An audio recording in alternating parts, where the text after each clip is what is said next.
Yon mga kabagang, meron akong ikukwento sa inyo. Pagkaganda-gandang istorya.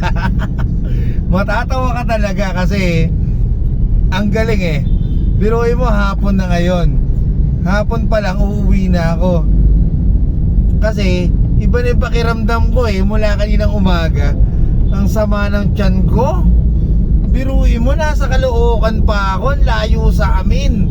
Tapos ang mangyayari, sama ng tiyan ko, gustong lumabas. So naghanap ako ng paglalabasan. Siyempre may nabiktima na naman tayong gasolinahan. So salamat sa gasolinahan na yon. Pero nakaisa ako doon. Tapos sumunod, meron ulit. Bali dalawang gasolinahan talaga sila. Tapos ngayon meron pa rin. May gusto pa rin lumabas. Putik talaga. Ewan ko ba sa puwit na to. So yun, i-share ko na sa inyo na huwag kayong babiyahin ng malayo.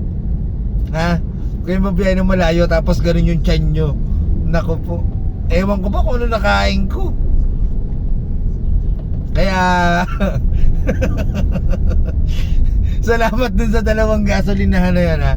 Salamat dun sa dalawang gasolinahan. Salamat ulit. 3 beses kitang pinasalamatan, ha. Grabe talaga experience na yon.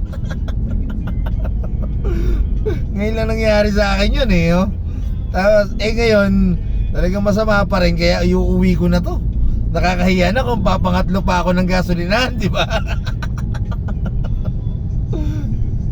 So sa susunod, hayaan nyo guys, hindi ko naman laging na-experience yun, kaya shinare ko lang sa inyo, ha? Ngayon sa susunod na biyahe natin, pag nakakuha tayo ng kakaibang experience ulit, i-share ko ulit sa inyo, ha? Wala, ngayon ang share ko na sa inyo, ang baho ng share ko sa inyo eh. No? Pero okay lang yan. At least guys, mapasaya ko man lang kayo kahit mabaho. Okay. Hindi mo mabaho yung loob ng sasakyan, doon lang sa CR. Oh. So guys, hanggang dito na lang, ha. Bye bye.